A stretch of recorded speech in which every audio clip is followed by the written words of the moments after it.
बीच बड़ी खबर आपको बता दें, बिहार में नई शिक्षक नियमावली बनकर तैयार हो चुकी है। बिहार विद्यालय विशिष्ट शिक्षक नियमावली 2023 वेबसाइट पर अपलोड कर दिया गया है। शिक्षा विभाग की वेबसाइट पर ये अपलोड किया गया है, जिसमें बहाली, तबादला, अनुशासनात्मक कार्रवाई के लिए ये नियमावली तैयार की गई है। और ये नियमावली बिहार विद्यालय विशिष्ट नियमावली 2023 कहलाएगी। विभाग में अपने द्वारा चयनित एजेंसी के माध्यम से अब परीक्षा ली जाएगी।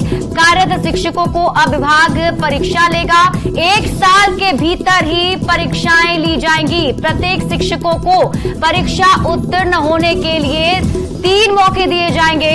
अब नियोजित शिक्षक भी कहलाएंगे विशिष्ट शिक्षक। इसके साथ ही नियोजित शिक्षकों के लिए राज्यकर्मी का रास्ता साफ हो गया है।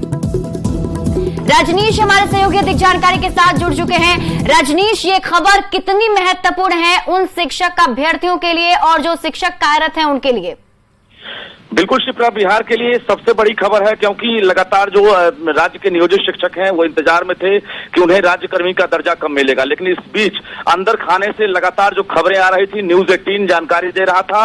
इसी के साथ न्यूज 18 की खबर पर मुहर लग गई है, क्योंकि सबसे पहले हमने कहा था कि राज्य के जो 4 लाख नियोजित टीचर हैं उन्हें राज्यकर्मी का दर्जा दिया जाएगा। तो पहला स्टेज पार कर गया है शिक्षा विभाग। ये बड़ी खबर हम दे दें कि अब राज्य के जो नियोजित टीचर हैं अब वो विशिष्ट टीचर कहलाएंगे, क्योंकि उनको लेकर जो है अब स्पेशल यानी शिक्षक नियमावली 2023 जो है तैयार कर लिया गया है और उस नियमावली को वेबसाइट पर भी अपलोड कर दिया गया है। यानी इसके तहत अब जो है नियुक्ति, स्थानांतरण या अनुशासनात्मक कार्रवाई के साथ साथ जो अन्य जो कार्रवाई है वो अब इस नियमावली के तहत की जाएगी। बता दें आपको कि अब नियोजित टीचर को सिर्फ और सिर्फ एक दक्षता मोड में जो है परीक्षा पास करनी होगी, जिसको लेकर इस नियमावली के लागू होते ही 1 साल के भीतर परीक्षा ली जाएगी। यानी 3 मौके दिए जाएंगे उत्तीर्ण होने के लिए। अगर 3 मौके में अगर शिक्षक पास करते हैं तो वो राज्यकर्मी बनेंगे, अगर वो फेल कर जाते हैं तो वो सेवा से मुक्त कर दिए जाएंगे। तो ये बड़ी जानकारी हम राज्य के नियोजित टीचर्स को दे दें कि अब वो राज्यकर्मी बन सकेंगे। इसको लेकर अब ज्यादा दिन नहीं बल्कि अब सीधे इस नियमावली के ड्राफ्ट के आधार पर अब कैबिनेट में मुहर लगने की बारी है। यानी हमने कहा था कि दुर्गा पूजा से पहले राज्य सरकार बड़ा फैसला लेगी और दुर्गा पूजा से पहले अब पूरी संभावना बन गई है कि कैबिनेट में मुहर लगेगी।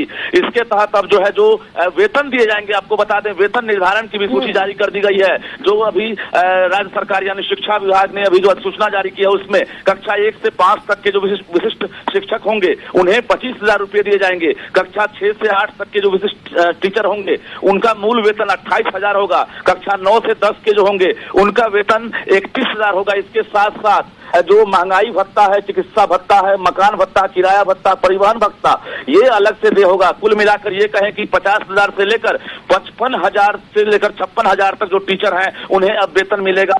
और ये बड़ी खबर है राज्य के नियोजित टीचर्स के लिए। अब इसी के आधार पर बहाली होगी और अनुकंपा का भी लाभ मिलेगा। तो कुल मिलाकर नई शिक्षक नियमावली बनकर तैयार हो गई है। अब नीतीश कैबिनेट में सिर्फ मोहर लगने वाली है और दुर्गा पूजा से पहले माना जा रहा है कि अब जो है राज्य के नियोजित टीचर्स जो है वो अब राज्यकर्मी का दर्जा प्राप्त कर सकेंगे। शिप्रा, बिल्कुल रजनीश, जो मांगे लगातार उठाई जा रही थी,